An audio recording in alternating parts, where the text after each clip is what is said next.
Bienvenidos a una nueva entrevista veraz con Pedro Valverde Rivera, quien es máster en Derecho Internacional de la empresa por la Universidad de Barcelona.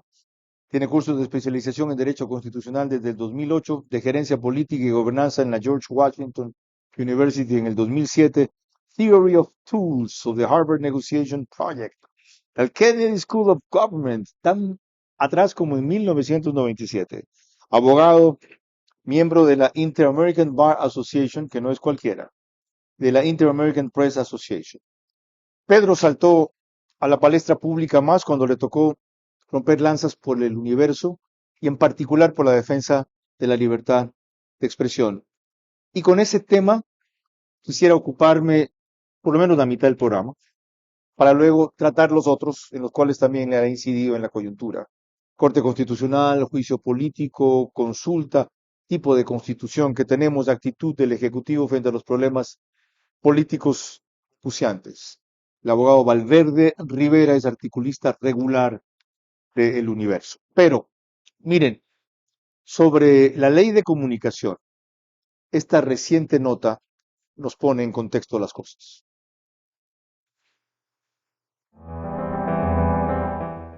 La segunda reforma al reglamento a la ley de comunicación que hizo Daniel Noboa para permitir que capitales o personas extranjeras puedan participar en el paquete accionario de los medios de comunicación ha despertado dudas en el gremio. Si la idea del presidente o de quienes lo asesoraron para realizar esta reforma es abrir el mercado para que los medios de comunicación en el Ecuador se fortalezcan, tendrían que hacerlo de forma integral. Hace falta un cambio normativo que también podría plantear el gobierno. La ley de regulación del mercado impide que los empresarios nacionales inviertan en medios de comunicación. Entonces, en este momento tenemos una distorsión enorme. Se permite la inversión de empresarios extranjeros, pero no se permite la inversión de empresarios nacionales en los medios de comunicación del país. Y cita antecedentes. En el 2013, cuando se crea la ley de comunicación, después se reforma el reglamento a la ley de comunicación, lo que se hizo es legislar ad hoc para favorecer a un empresario mexicano, el Fantasma González. Ricaute se refiere a Remigio Ángel González, un empresario mexicano nacionalizado guatemalteco, propietario y fundador de una red latinoamericana de medios. Es dueño de al menos 35 canales de televisión, 114 radiodifusoras y 2 periódicos. En Ecuador, de Diario El Comercio, decenas de estaciones radiales y 2 canales. Si estamos buscando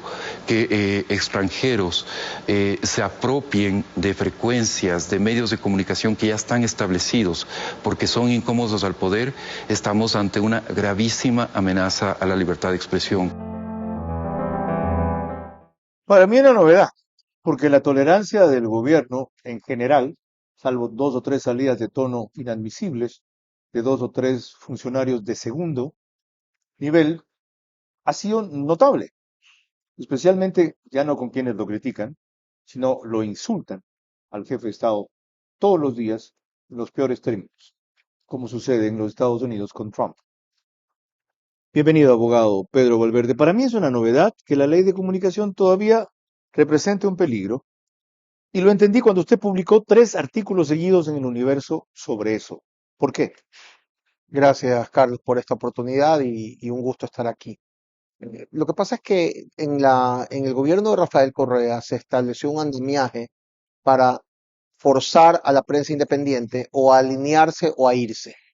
Y esto nace de la reforma de la Constitución o de la nueva Constitución del 2008. Y la ley de comunicación es consecuencia de la reforma o de la nueva Constitución, la de Montecristi. En la Constitución de Montecristi se establecen los pilares para la persecución a la prensa independiente y para la asfixia económica de la prensa independiente. Constitución que sigue vigente. Que sigue vigente. Es decir, mientras tengamos este mamotreto, cualquier ley no sirve porque va a ser un No problema. sirve porque Correa elevó a nivel constitucional, que sabemos que es una jerarquía que está por encima de las demás normas de un país, elevó a norma constitucional, primero, que la información debe ser verificada. Derecho. Primero es un derecho, Sí, ¿no? Es un derecho.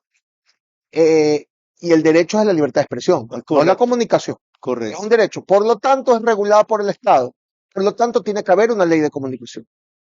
Estableció que la información debe ser veraz, oportuna, contrastada y contextualizada. Sabemos Y eso está a nivel de norma Hasta que constitucional. se haga eso deja de ser información y pasa a ser historia, pues. Y en la consulta popular que reformó la Constitución, estableció un artículo en que dispone que los dueños, que los accionistas y directores de los medios de comunicación de carácter nacional no podían tener negocios ni acciones en ninguna otra actividad fuera del ámbito comunicacional. Ok. ¿Cuál es el problema de eso? Lo veremos. ¿Cómo enfrentar eso? Lo desarrollaremos, porque Pedro Valverde en otras comparecencias que vamos a recrear fragmentos en Radio Centro una y en Teleamazonas otra, amplió lo que aquí ha resumido también para empezar. Yo solamente tomo nota de que Correa dijo que a la prensa le toca o alinearse o irse. Falta una tercera opción, o quebrar. Eso hizo con el Diario Hoy, eso terminó haciendo con El Comercio, y eso ha hecho especialmente con muchos medios convencionales independientes que si no cerraron, están limitados y asfixiados. Ese es el tema que vamos a empezar desbrozando enseguida.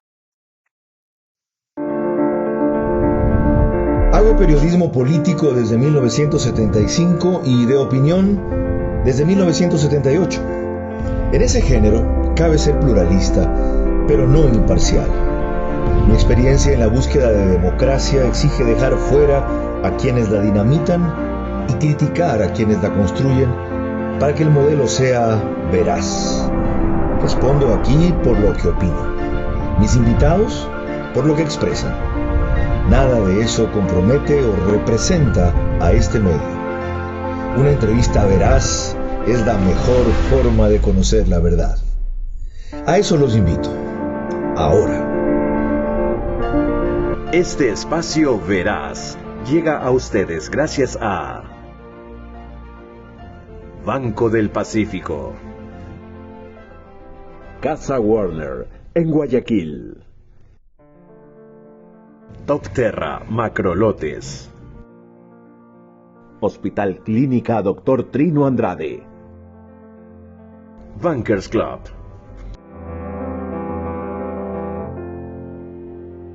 Les recuerdo que nos pueden seguir por Facebook y YouTube de ver a su manera. Estamos también en Extreme, que es Vito TV o Canal 15 o 709, si prefieren alta definición. En DirecTV somos Canal 194, corresponde a Manavisión, solo allá señal abierta. Canal 9 es Manavisión. Entre estas dos cableras, cerca de 25,000 hogares se conectan en directo. Los sábados se suman cerca de 10,000 más en Macro TV, que es una cablera en Estados Unidos con gran cantidad de suscriptores ecuatorianos. Nos pone también en España por Hispasat y en varias provincias del Ecuador, Loja, Santa Elena, Santo Domingo Los Áchilas, Pichincha y especialmente Galápagos. Radio, las dos de mayor cobertura, Caravana 750 AM, Di-Blue 88.9 FM. Como Di-Blue no sale todavía en Imbabura, allá es Alborada 90.3 FM y el reprise corresponde únicamente a Extrema, desde Ambato para Tungurahua y Cotopaxi 92.5 FM los domingos a las 20 horas. Aquí está lo que les decía que Pedro Valverde comenzó a diseccionar sobre los excesos de la prensa y cómo sí se pueden enfrentar. A mayor poder, mayor responsabilidad. La prensa, obviamente, no generalizando, porque hay medios muy respetables que hacen lo que tú comentas y que tratan de ser objetivos al menos en el momento de informar, porque la opinión es la opinión. La opinión no puede ser objetiva.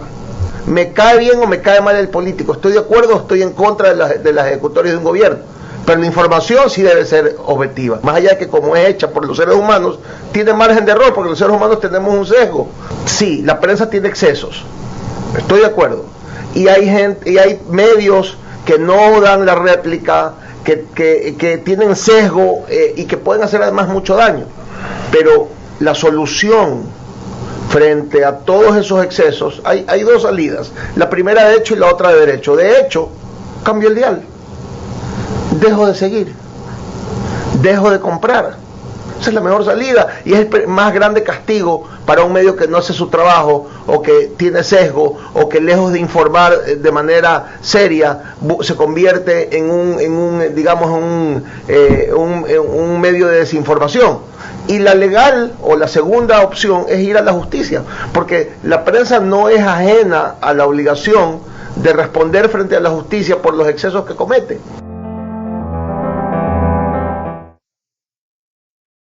Eso fue recién, el 21 de mayo de 2025, Pedro Valverde en Radio Centro, programa Punto de Orden. Para la gente que no está al tanto, ¿no hay regulación entonces para los excesos, salvo las dos vías que usted dice? Una, vaya al sistema legal y enjuícelos, y la otra, deje de verlos. Lo que pasa es que tanto en la Constitución como en la Ley de Comunicación, pero más allá de eso, en tratados internacionales, en los estándares en relación a los derechos humanos, porque el derecho a la honra es un derecho humano, los medios de comunicación están obligados primero a dar réplica, a dar espacio a la versión que no ha sido tomada en cuenta respecto a una noticia, versión interesada en la noticia, y segundo, a rectificar cuando se equivoca. Pero si eso es parte del código y de las políticas básicas de un medio de comunicación o de un periodista. Pero si no lo hace, o si su accionar causa daño, la justicia. Cuando un empresario, un constructor, falla en su construcción o no entrega la obra, ¿cuál es la solución? Aparte de hablar públicamente y desacreditarlo, la siguiente opción es ir a la justicia. Usted dice la Ley de Comunicación, pero Lazo no la derogó. No fue Lazo, fue Lenín Moreno. ¿Lenín Moreno? Lazo hizo también algo como redundante, pero realmente quien le cortó las uñas a la Ley de Comunicación fue Lenín Moreno. ¿Qué es lo que está vigente entonces? Lo que está vigente, lo que se eliminó fue la parte represiva, la Supercom, los juicios especiales esos con Carlos Ochoa de juez y de parte, las sanciones económicas, la clausura de medios, eso fue eliminado. Eso no se sabe ni se entiende claramente. ¿Y por qué, si eso quedó fuera, la parte represiva, la otra parte, como la que mencionaba César Ricaurte, sigue siendo limitante y preocupante? Sigue siendo limitante porque la Ley de Comunicación, como lo decía en el periodo anterior que estábamos conversando, una de las novedades de la Constitución de Montecristi es que establecen al final, en las transitorias, cuáles son las leyes que se tienen que hacer. Y entre las leyes que se tienen que hacer está la Ley de Comunicación, para que en esa época no exista ya discusión de que tenía que haber una Ley de Comunicación. Okay. Entonces, ahora se entenderá por qué Javier Lazo Mendoza, hermano de Guillermo Lazo Mendoza, con quien fuimos amigos años, porque él comenzó en medios de comunicación privados en mi programa en 1989. Javier me reemplazó 2 días en Sonovisión, cuando lo hacía en Gamavisión, con mucho suceso, lo hizo muy bien. Le vio la performance Carlos Icaza, que estaba en CTV, me llamó a preguntar por él, di las mejores referencias. Javier hacía en esa época un segmento que se llamaba La Liebre Ilustrada, para el diario El Comercio, los domingos. Y lo reclutó CTV. Después Javier trabajó en algunos periodos en Teleamazonas. Luego, un tiempo muy breve en Ecuavisa, y dejó de ser articulista del Comercio una vez que publicó un artículo contra el periódico se lo publicó y no lo invitó nunca más.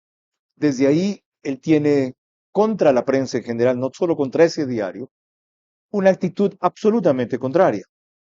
Esa secuencia les explica quizá entonces por qué esto que recreamos ahora sobre lo que quiso proponer y su propio bloque al día siguiente le dijo que no.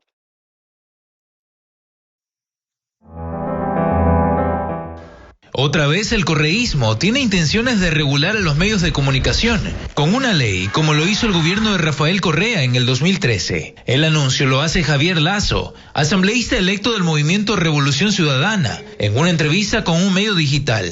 Es muy riesgoso tener unos medios que no están comprometidos con la información, con la veracidad, que no están comprometidos con su audiencia. Tenemos que discutir una ley de comunicación. Yo cuando vaya a la asamblea voy a trabajar una ley de comunicación. Pero entre los legisladores reelectos por esa bancada dicen que no es algo que hayan discutido.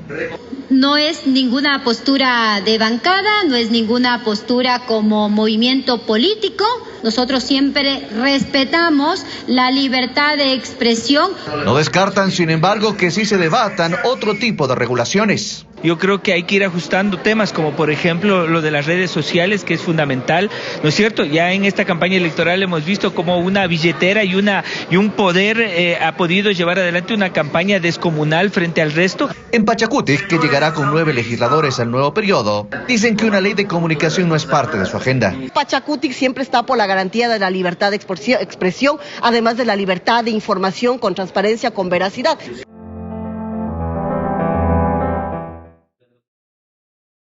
Ese debate fue, como vieron, 18 de febrero de este año.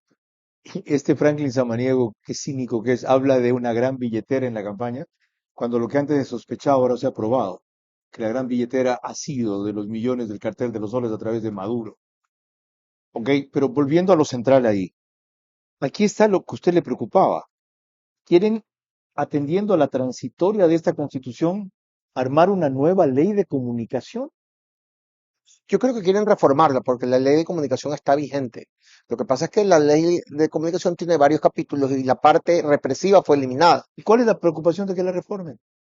Porque vaya usted a saber qué quieren meterle a la nueva ley. Los políticos totalitarios o los gobernantes totalitarios y en general la gente que tiene poder, porque no solamente son los políticos, ¿no? Hay empresarios y hay gente que tiene mucho poder. Les molesta y les obsesiona que la prensa tenga una agenda. Porque para ellos, cuando hay una noticia que no les gusta, no es una noticia que está bien enfocada. Ajá.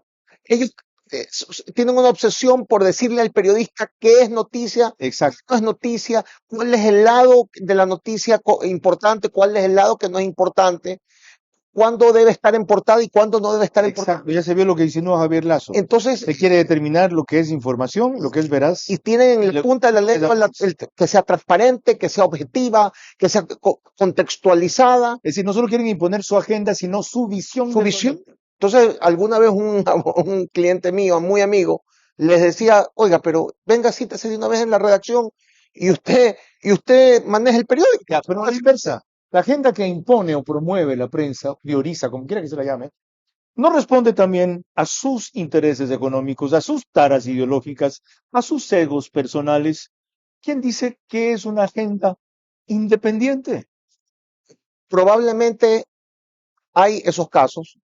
En el Ecuador ¿Por qué probablemente, Pedro, y no seguramente? Porque no todos los medios de comunicación importantes de Ecuador tienen una participación o un sesgo económico. En Ecuador, salvo por ahí uno que otro medio, en Ecuador no tenemos Grupo Clarín, ni el grupo de Prisa, ni el grupo el Mercurio, que son dueños de bancos, de compañías de seguros, de inmobiliarias.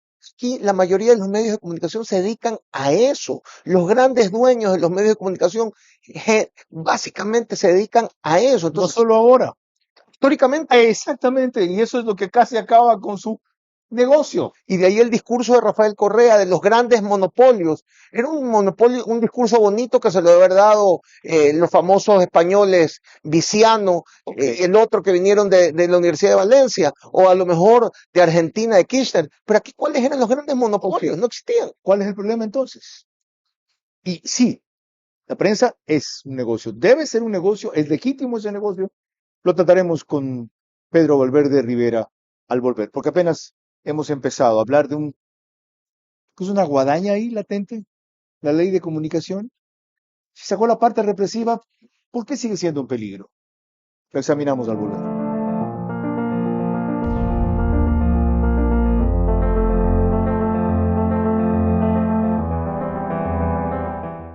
¡Wow! ¡Qué grandes están tus hijos!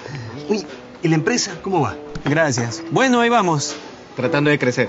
Estamos intentando abrir oficinas en otras 2 regiones.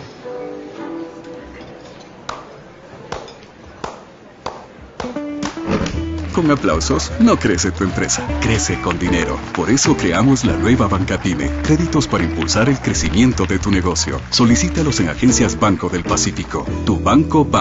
¿Puedo pagarte con aplausos? No. Top Terra presenta una oportunidad única. Un macrolote industrial de 20 hectáreas en plena vía San Borondón, junto al redondel de Miguel Yunes, que se conecta con vía Alpán y vía cabecera cantonal San Borondón. Una zona estratégica, con alto crecimiento, perfecta para bodegas, fábricas o desarrollos industriales a gran escala. Invierte con Top Terra y proyecta tu futuro desde uno de los puntos más productivos del Ecuador. Top Terra. Terrenos que impulsan tu visión. Vive la experiencia Bankers en nuestros amplios salones con vista panorámica. El lugar ideal para celebrar tus eventos sociales y corporativos al más alto nivel. Contáctanos al 099 26 85 224 o a través de nuestras redes sociales @Bankers Club Ecuador y disfruta de los mejores espacios de la ciudad con la mejor gastronomía. Eleva tus eventos al estilo Bankers Club.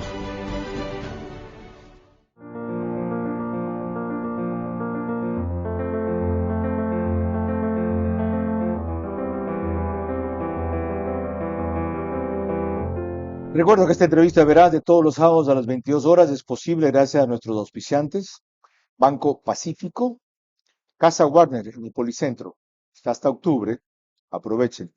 Top Terra, solo para macrolotes. La clínica del doctor Trino Andrade, ahí opera lo que me han dicho que es el mejor cirujano de espalda en este país, doctor Jimmy H. Solca y Bankers Club, desde cuyo piso 33 emitimos el programa porque lo grabamos allí también. Como les dije, Pedro Valverde Rivera en recientes intervenciones ha estado insistiendo mucho en que el origen de los problemas de la comunicación no se acabarán mientras siga en esta Constitución.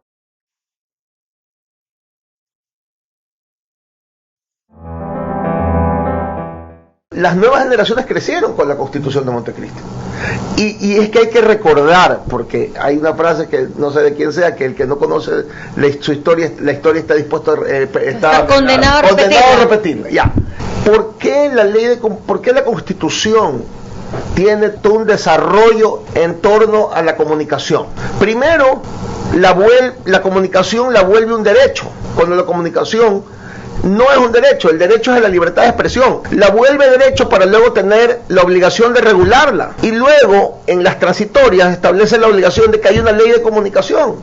Pero no va más allá de eso. ¿Por qué Correa, por qué la constituyente, por qué la nueva constitución se mete a hablar de la comunicación y a regularla y la necesidad de la ley de comunicación? Porque en el año 2008, si ustedes recuerdan, Correa controlaba el Ecuador. Llegó a tener 100 y pico de asambleístas, y luego tomó por asalto todos los poderes del Estado y puso a su tío de fiscal, a su secretaria de despacho de presidente de la Corte Constitucional, que era lo único que le faltaba, lamentablemente para él, la prensa independiente. Y a través de la prensa independiente el país se enteraba de la refinería del Pacífico, se enteraba del caso de Fausto Valdivieso y se enteraba de muchas cosas que él no quería que se enteren. ¿Qué le hacía falta en la ecuación del totalitarismo? La prensa independiente. Por eso lo metió a nivel de constitución.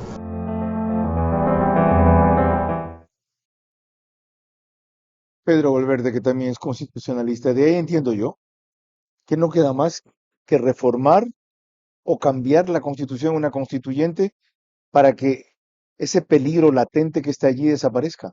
Yo soy partidario de que tiene que haber una constituyente y tiene que haber una nueva constitución, no solo por la prensa, sino por muchos otros temas que están ahí, que son un problema para el desarrollo del país. Pero en cuanto a constitución, se hacen falta reformas importantes. Primero, hay que eliminar la prohibición para que los grandes medios nacionales tengan actividades y negocios fuera del ámbito comunicacional.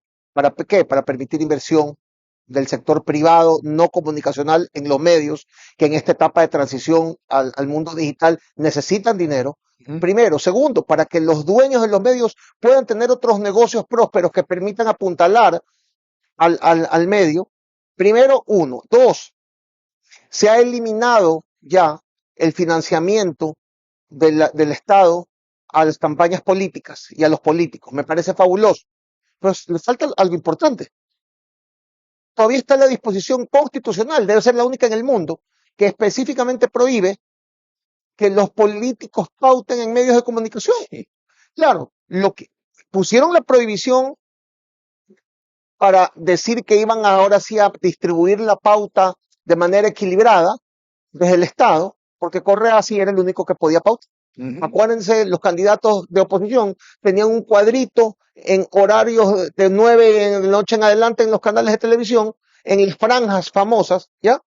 Y el presidente sí tenía todo el Estado para pautar. Y le daban a los que no eran los favoritos las franjas menos visibles. Ahora, pero solo un ratito importante. Pero, ¿qué pasa ahora? Ok, el Estado ya no le va a dar franjas ni publicidad a través del CNE a los candidatos. Entonces ya no van a poder pautar, porque tampoco pueden ir a los medios. ¿Qué va a pasar? Hoy tenemos al presidente Noboa, que probablemente en 4 años se va a ser el presidente candidato. Mañana no está él. ¿Tenemos seccionales la próxima? Bueno, ¿qué va a pasar en las seccionales? No va a haber pauta de los candidatos. Qué buena y oportuna advertencia. Ahora, antes, en la propuesta de qué hacer hasta que se cambie mediante constituyente la Constitución, para que los grandes medios tengan inversión. Un caso, un ejemplo, ¿a qué tipo de inversión se refiere? ¿Con quién se asociarían para que el fenómeno de lo digital, las redes, que no ha logrado desprestigiarlos, sí ha logrado debilitarlos, no termine desapareciendo? Eso es sencillo. Un empresario de la construcción, un empresario petrolero, un banquero, quiere invertir plata, quiere comprar el 20% de las acciones. No será a cambio de nada, será a cambio de que no hablen mal de su empresa, por lo menos. Sí y no.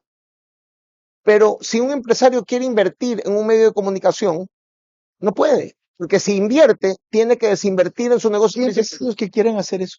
Que sí. ¿Usted cree que sí? ¿Usted no sabe que sí? Yo conozco casos de gente que estaría dispuesta a hacer. Si mañana El Universo, que es el periódico donde usted trabaja, abre su accionariado, porque se cambia la ley, habría gente que diga, mira, yo aporto X, 20%, porque creo que la línea del periódico en general ha hecho bien a la democracia y al liberalismo de este país. Yo creo que sí, y hay un ejemplo clarísimo. En la época de Diario Hoy, una época en que estuvo en una situación económica muy complicada porque estaba en conflicto con el expresidente Pérez Cordero. Y hubo, para decirlo de una manera muy coloquial, hubo una vaca de empresarios que salieron a ayudarlo al gringo Mantilla para que el periódico salga adelante porque estaba haciendo... Qué buena memoria. Eso es un ejemplo. Ok, otro. Usted dice, los dueños de los medios tienen derecho a incursionar en negocios prósperos. ¿No está siendo próspero el negocio de la comunicación? Pero otros. Mañana un dueño de un medio, hoy que digamos los medios están en una etapa de transición donde hay mucha inversión y se va a ver más adelante los ingresos de esa inversión en el mundo digital y que la publicidad tradicional se está contrayendo. Mañana invierte, decide poner los dueños de los medios también tenían otros negocios. Era así como se solventaba en muchos casos los déficits o las bajas rentabilidades del medio. A ver, yo no voy a decir aquí nada, ni voy a dar nombres, pero todos sabemos que hay varios medios importantes del país que están financiados por un señor que tiene mucha plata en el sector financiero. Sin duda. Y particularmente hay un medio que pérdidas todos los años desde hace 20 años, pero está ahí vivo. Porque el señor tiene capital y recompensa. Y es un medio que ha hecho patria, y es un medio que ha sido importante muchas veces, por ejemplo, en el periodo de Correa, y que ha sido bravo y que ha peleado, ¿no? De acuerdo. Okay. Y Jeff Bezos tiene el Washington Post y es el dueño de Amazon. La realidad de Estados Unidos es diferente. No. Esa es una democracia que funciona. Ok. Demos un paso más adelante en esto. Justo a propósito de lo que acaba de explicar Pedro Valverde. Él habló de una cuestión crítica que mucha gente no entiende, la pauta, y cómo esto representa en realidad un círculo virtuoso. Así lo explicó. Yo escuché esto hace muchísimos años, se lo escuché a Carlos Pérez Perazo, con quien tuve el gusto de tratar mucho, y escuché hablar del círculo virtuoso de la comunicación. Y decía, la independencia económica se gana con pauta. La pauta se gana con audiencia. La audiencia se gana con independencia económica, con independencia editorial. Y la independencia editorial se gana con independencia económica. Ahí está. Ese es el círculo. Y el Estado debe darle las oportunidades y crear el ambiente propicio para que la prensa tenga esa independencia económica que le permita tener independencia editorial. Un detalle sobre esa descripción tan acertada. ¿Y qué pasa cuando la pauta tiene un peso muy notable del Estado, 30%, por ejemplo, que si deja de hacerse desequilibra al medio? Bueno, el empresario de medios de comunicación debe tratar de que eso no ocurra. ¿Cómo se hace eso? Tratando de diversificar y tener... Diversificando la dependencia. No, como en cualquier negocio, en donde se trata de que la cartera esté diversificada porque pierdo un cliente y quedo de rodillas, ¿no? Eso es lo ideal, pero no siempre es perfecta la ecuación. Para cerrar el capítulo de libertad de expresión, ¿quién propone o lidera a corto plazo esta propuesta de que se reforme la ley hasta que se cambie la Constitución en los sentidos que usted propuso? Tanto para que pueda existir inversión fuera del ámbito comunicacional en los medios, como para que los políticos puedan tocar la puerta de los medios y pautar directamente. Son reformas que no requieren consulta popular, claro, que no cambien la estructura del Estado. Les puede manejar proponer? La Asamblea Nacional. ¿Usted cree que la mayoría es propicia para eso? Yo creería que sí, ¿por ¿Lo qué entienden? no? A ver, la reforma para que los políticos puedan pautar en medios, yo creo que va a tener 150 votos. Ya. Porque en las próximas elecciones, si no van a tener que hacer, no va a haber campaña en medios. ¿Sabes qué me dice? No necesito. Los medios digitales y las redes sociales influyen más. Pero eso también los convencionales no sirven. No, pero para los medios digitales también tiene que pautar. Ok. Tampoco. Ok. Cuando volvamos, el otro tema que queríamos abordar con Pedro Valverde, el de la Corte Constitucional. Les recordaré que él sostiene la necesidad de que rindan cuentas.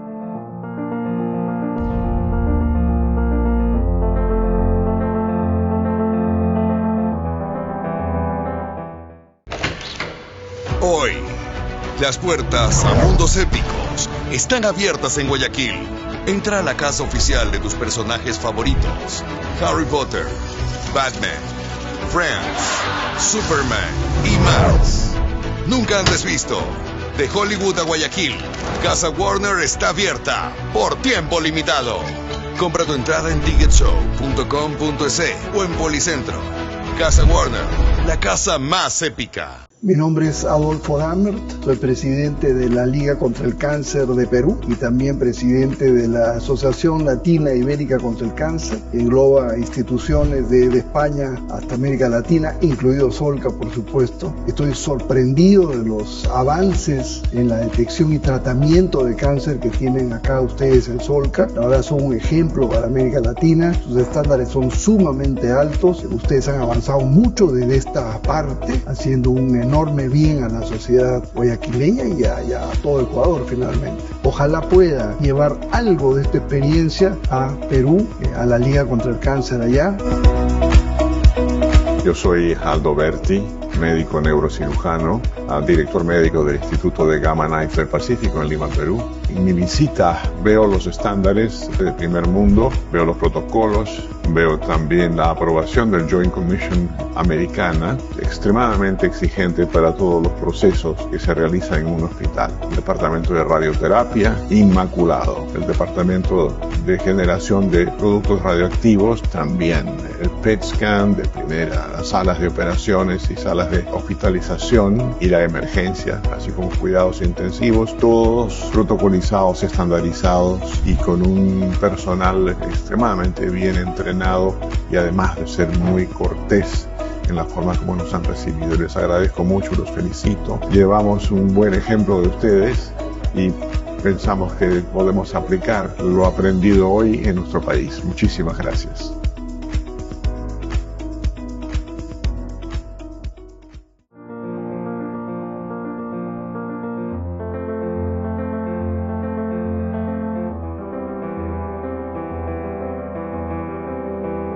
Proseguimos la entrevista veraz con Pedro Valverde Rivera, articulista del Universo, abogado constitucionalista, y a propósito de esta última especialidad, le recuerdo lo que él dijo recién en una entrevista con Luis Valareso, Teleamazonas, Desayunos 24. La Corte Constitucional tiene la necesidad, o hay la necesidad de que la Corte Constitucional rinda cuentas.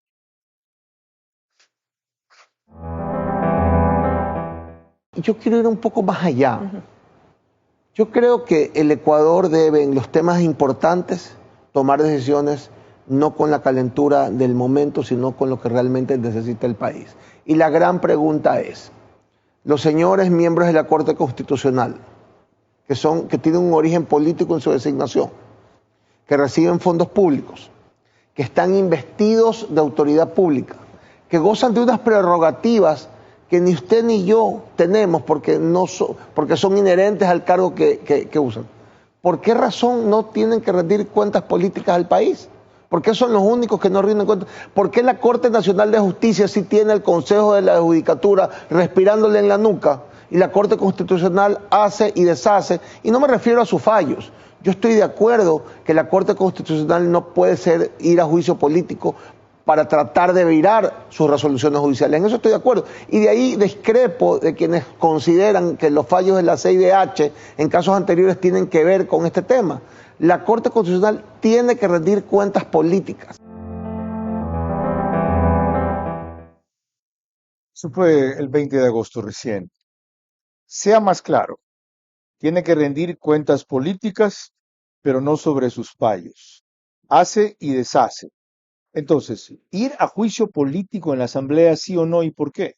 Sin duda, a juicio político en la Asamblea, por sus conductas, por sus actuaciones, no por el contenido de sus fallos, pero sí por sus actuaciones. ¿Cuáles conductas o actuaciones, por ejemplo? Tienen, digamos, pueden tener una actitud de sesgos.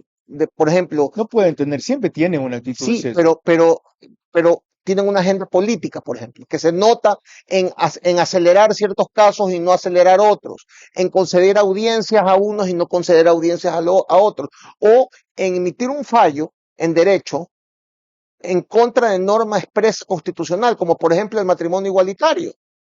Pero usted ya dijo que por los fallos no se la debe juzgar políticamente. Por disponer a las escuelas que atiendan a niños con cambio de sexo que son una cosa y dicen ser otra, y les permitan llamarse como les da la gana, teniendo 5 o 12 años, ¿se lo deben juzgar políticamente? Por supuesto, y por excederse en sus funciones, que también lo hace. Como por ejemplo. Enrique Herrería mismo comentó, siendo miembro de la Corte en su momento, que él le decía a sus colegas que no pueden excederse en sus funciones. Por ejemplo, en el caso del matrimonio igualitario, que no es un tema ideológico, ni un tema, no lo trato por un tema religioso, ni mucho menos. Hay una norma constitucional que decía que matrimonio es hombre y mujer. Hombre y mujer. Ellos violan la Constitución expresamente. Claro, pero ellos dicen que ellos están usando el bloque de constitucionalidad porque en tratados internacionales, los tratados internacionales tienen fuerza en Ecuador. Perfecto.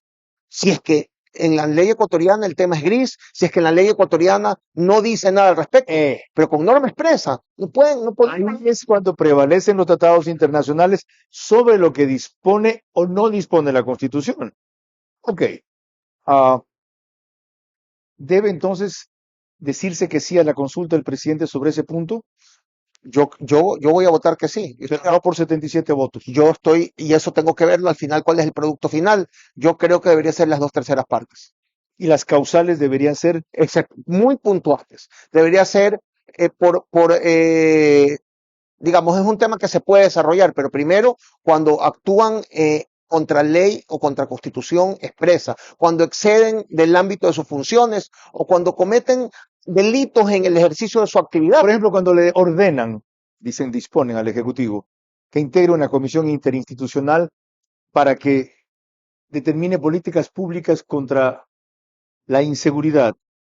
¿Eso le corresponde a la Corte? Yo creo que no. Exceden sus funciones. Es una arrogación de funciones. Sin duda.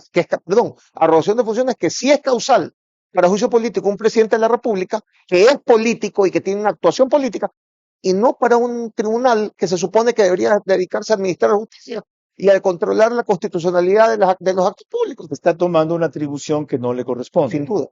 Ok. Hablando de Roma y Roma que asoma. Citaba hace pocos instantes de Enrique Herrería, Pedro Valverde, y a propósito de la endeble defensa que ha hecho el Ejecutivo estos días de los artículos objetados en varias leyes emergentes, hizo esta reflexión respecto a las debilidades de la asesoría jurídica en Carondelet.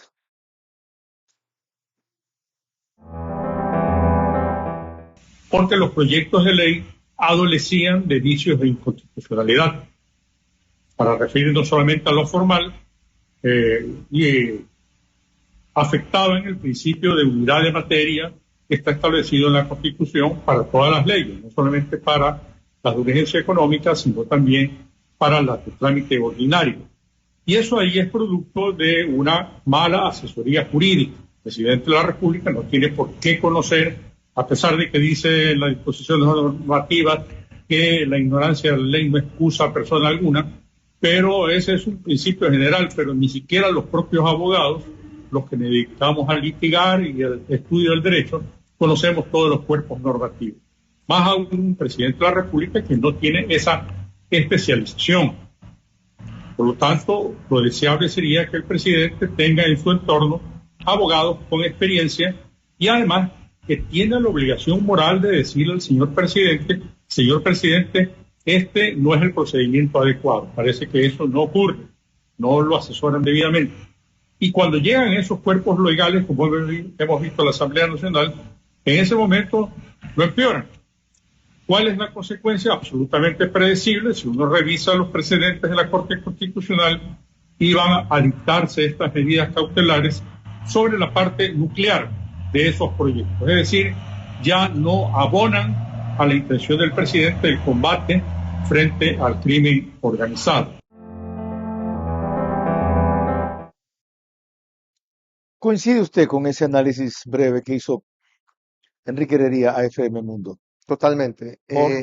Porque pienso, y aquí esto no es personal ni es peyorativo, creo que yo he sido públicamente en entrevistas y en mis columnas, veo con muy buenos ojos la gestión del presidente Noboa, los esfuerzos que hace por sacar adelante este país, la fuerza con la que está atacando sobre todo los temas más importantes que tienen que ver con la seguridad y con tratar de desbaratar una estructura obesa del Estado. Yo estoy totalmente de acuerdo con eso. Pero el presidente, como bien dice Enrique, el presidente no puede estar en todo, peor si no es abogado. Él confía en su equipo y yo sí creo que muchas reformas legales que han pasado por la mayoría de los votos o por la dictadura de los votos, que está bien porque para eso tiene que tener gobernabilidad un presidente, son proyectos muy imperfectos en lo jurídico. ¿Le parece eficaz la defensa que ha hecho el Ejecutivo de sus leyes ante la Corte Constitucional en las audiencias de estos días? No la he seguido, pero los comentarios de gente muy valiosa y seria que he leído aparentemente ha sido muy débil. Pero yo creo que el tema, más allá de quienes sean quienes hayan hecho esa sustentación, el tema es de fondo. Si armo un proyecto mal hecho y apruebo un proyecto que notoriamente está en contraposición con la normativa constitucional del país, ya sé lo que viene. Hay un sentido para eso. Lo que pasa es que aparentemente no se debe explicar si es que lo que voy a decir es el sentido. Está en lo que usted decía hace pocos instantes. Si esta es una Corte Constitucional que cuando le pareció por los argumentos que haya expuesto, podía pronunciarse específicamente contra lo que dice la Constitución, en este caso para beneficiar a una minoría, pues las minorías no pueden ser desdeñadas, también tienen derechos, como lo del matrimonio igualitario. Son muy pocos los que quieren acudir a ese esquema, pero ahí está. Como lo de las escuelas que admitan la posibilidad de que un niño se denomine mujer cuando es hombre. Como el tema de la inseguridad. Les va tan mal, yo ordeno que hagan esta comisión. Ok, si ustedes, señores jueces, se pronuncian contra esto o en esto que les es prohibido, en esto que también es contrario a la ley, a ver, quiero ver cómo se pronuncian. No es eso, porque esto a la mayoría sí nos compete, que es la inseguridad. No es esa la lógica al presentar leyes sin unidad de materia clara, lo que pues no sabía explicar. Es transversal a todo. Explíquenme qué carajo es transversal, pues. La inseguridad, cierto que todo atraviesa la inseguridad. Expliquen por qué las cooperativas grandes, sospechosamente grandes, tienen que pasar ahora a control de la superintendencia o bancos. Expliquen. Porque el temor ahí es que haya lavado, ¿verdad? ¿Y que eso alimenta a quien se debe alimentar? Expliquen. Y perdonen la indignación. Esto se debe a que otros hemos hecho mejor lo que no nos toca y corrido más riesgos de los que debemos. En mi caso no estos 2 meses, 2 años. Soy esa Corte Constitucional. Quito dicen pierde. ¿Dónde? ¿No es esa la lógica? Totalmente de acuerdo. Entonces tenía sentido mandarles esas leyes.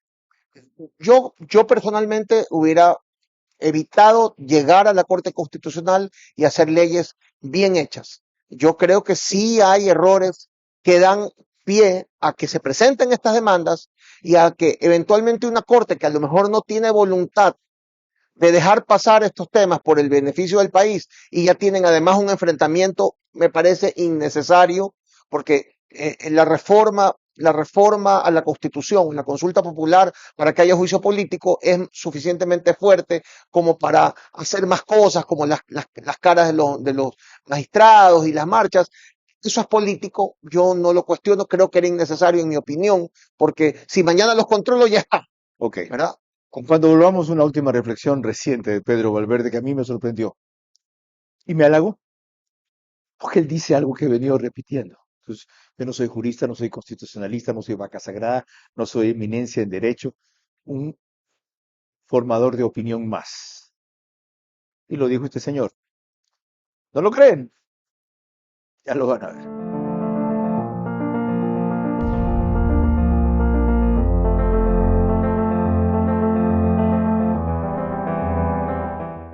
¡Wow! ¡Qué grandes están tus hijos! Uy, ¿y la empresa cómo va? Gracias. Bueno, ahí vamos. Tratando de crecer. Estamos intentando abrir oficinas en otras 2 regiones.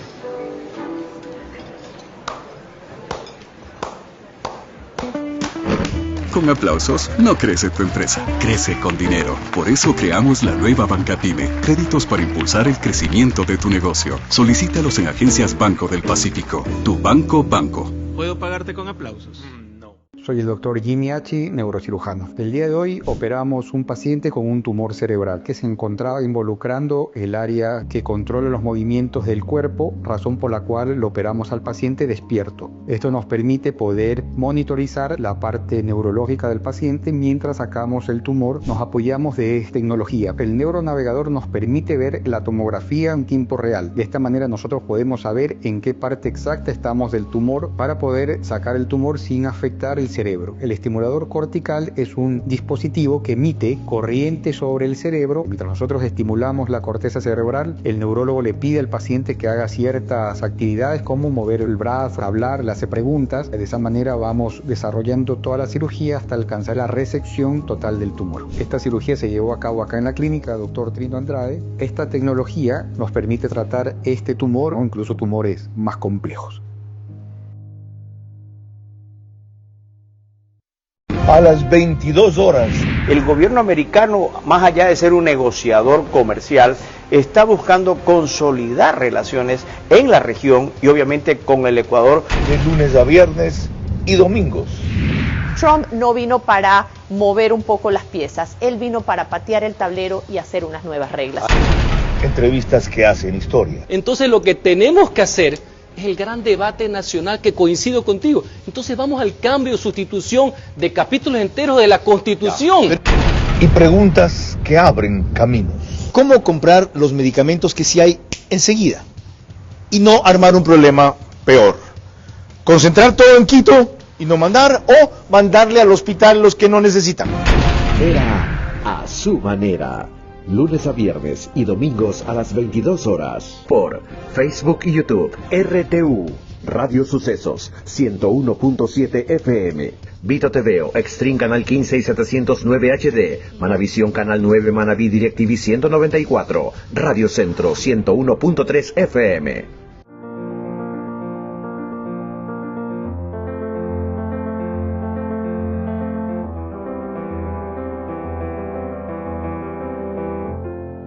Y aquí viene una afirmación reciente del abogado Pedro Valverde Rivera con la cual yo me he solazado. Y cuando la vean van a comprender por qué. Dice, el origen de esta Corte Constitucional es correísta. Recordemos el origen. ¿Por qué esta Corte Constitucional es intocable? A ver, ¿quién la volvió intocable? Rafael Correa. ¿Y por qué lo hizo? ¿Por demócrata? Ya sabemos que no es ese no es el perfil de Rafael Correa. ¿Por qué lo hizo? Porque era su corte. Porque le puso a Patricio Pazmiño, que le falló todo a favor. Y le hizo todas las interpretaciones que necesitaba de bolsillo. Llegaban los borradores seguramente a Carondelet. Y luego, ¿quién estuvo de presidente de la Corte Constitucional? La señora que luego escribió sus memorias y es la principal protagonista del caso Arroz Verde. Entonces, no es que no es que esto es una tradición que tiene 200 años en el Ecuador. Y antes de Correa, la máxima autoridad constitucional era susceptible de juicio político. Pero entonces eso no va a cambiar mientras no cambien las leyes que hoy norman o rigen Yo creo que a la Corte Constitucional. Sí, es correcto, pero aun cuando cambie la norma y se establezca que va a haber juicio político contra la Corte Constitucional, que eso sí, tiene que ser muy bien escritas las causales y en mi opinión deben ser las 2/3 partes del Congreso. Esa es mi opinión, ¿ya? Pero que tiene que tener control político. El problema es la sociedad, Liz. El problema es la sociedad. La gente dice, ¿y quién va a controlar la Corte? Esa asamblea. ¿Y cuál más? Pues, esa es la que tenemos. Ahora, ese mismo día, el 20 de agosto del 2025, Pedro Valverde publicó un editorial en el Universo que se llama Un poco de historia, en el cual escribe la misma reflexión que aquí ha verbalizado. Cuando dice, entonces, ¿qué hacemos con esta Corte Constitucional? ¿Por qué motivo no debe tener responsabilidad política si su asignación tiene origen político? Reciben fondos públicos, están investidos de autoridad pública y con ello de las prebendas y prerrogativas de la función pública. ¿Por qué entonces la Corte Nacional de Justicia tiene el Consejo de la Judicatura como censor? Y si concluimos que sí debe rendir cuentas, ¿ante quién? Que no sea el primer del Estado. Esta última pregunta que usted mismo se hace y algo ha comenzado a responder allí, contéstela. ¿Por qué tiene que ser rendición de cuentas políticas ante la Asamblea? ¿Quién más? Es el primer poder del Estado. Ante legisladores que no saben a veces ni balbucear, otro que se pone a dibujar, ¿y quién los otro elige? que tiene que leer sus discursos. ¿Quién los elige? Es el primer poder del Estado, aquí y en cualquier país democrático del mundo. Tenemos lo que somos, lamentablemente.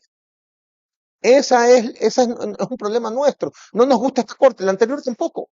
La anterior tampoco, y la que venga tampoco nos va a gustar. Esta sigue siendo correísta, porque usted habló de que los orígenes era la composición, la vocación de esta. ¿La ubica como correísta? Yo creo que no. Yo creo que son dueños de su destino, de sus intereses. Muchos tienen amigos, hay rutas que llevan a algunos de ellos, otros tienen sus sesgos, sus intereses, su visión jurídica. ¿Son garantistas? ¿Son neoconstitucionalistas? ¿Son pro-woke? ¿Son izquierda novelera? Creo que hay de todo. Por ahí hay una señora bastante decente. Salvo a la señora Salgado yo. La única que salve. Sí. Yo no la conozco. Su padre, lo mejor junto con Enrique Herrería que tuvo en Corte, ese sí, un señor de primera, intachable, un jurista. Pero el resto hay de todo. Hay académicos, hay sacerdotes. Esta coyuntura que usted ha analizado desde dos aristas claves. El de la libertad de expresión y el de tratamiento constitucional de los temas desemboque en algo positivo y no se arme un despelote más grande. A ver, los abusos del poder se van a dar mientras tengamos una cultura social de tratar de sacar provecho a la coyuntura en la que estamos. Y que ponemos por encima de la coyuntura que los grandes intereses nacionales.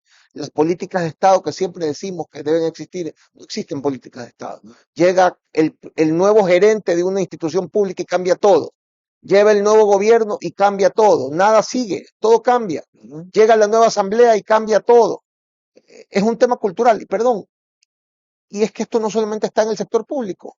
El sector privado es igual. ¿Es un tema cultural? ¿Es una tara a la que tenemos que resignarnos? No, las nuevas generaciones tienen que ir, los que tenemos claro que hay un problema, tenemos que seguirlo denunciando. Pero si las nuevas generaciones son las que están embarrando en muchos casos. Bueno, acabo de hablar de la calidad de asambleístas.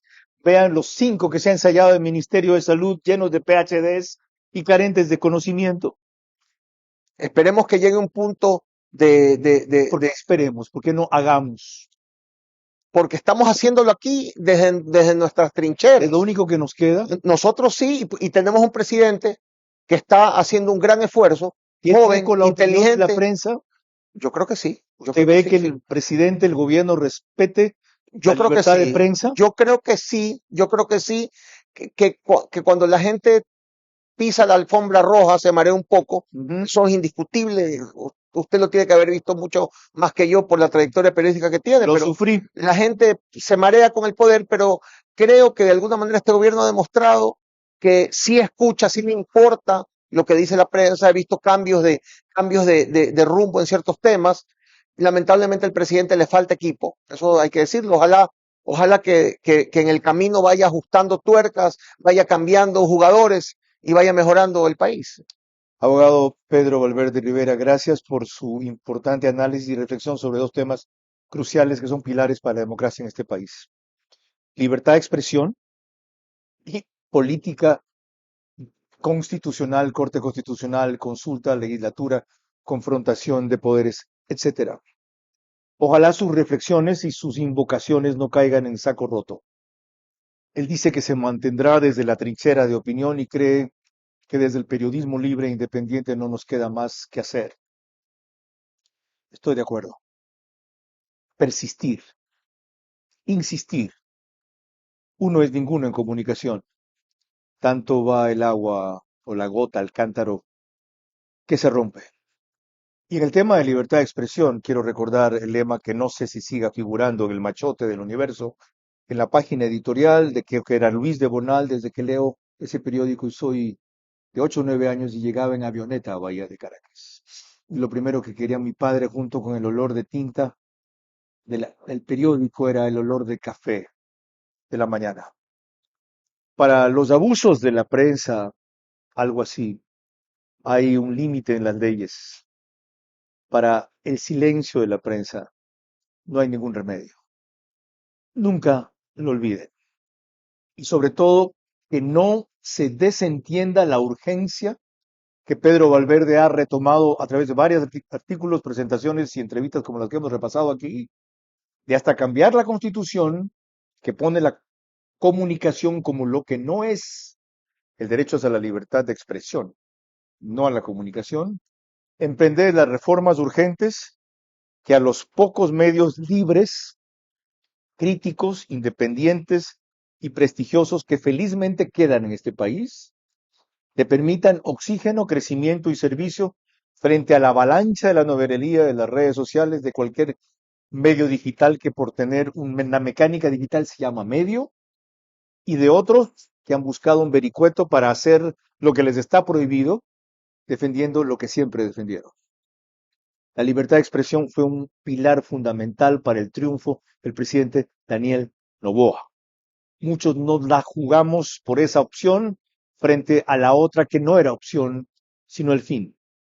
La otra que ahora se sabe y se recuerda que estuvo financiado por el cartel de los soles. Ahora sí, ¿no? Cuando lo dice la investigación reservada de los Estados Unidos. Lo que era aquí constatación y sospecha se convirtió en realidad. En este país polarizado no tenemos por ahora opción. Si alguien quiere serlo, que la construya. Pero no porque no haya tercera vía que ataque a la única que va por la vía correcta. No infalible, como ha dicho Pedro Valverde. Mucho menos perfecta, pero correcta. La vía es nutrirla, enriquecerla, criticarla, mejorarla, no acabarla. Eso fortalece a la otra, que es lo que quisiera. Hasta el próximo sábado.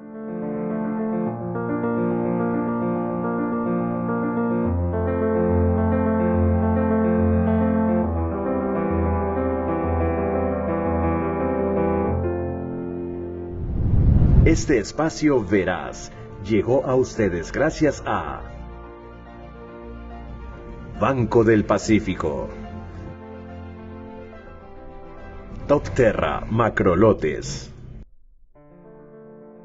Salinas Sailing Week, Hospital Clínica Dr. Trino Andrade, OX Sport Agency, Casa Warner en Guayaquil,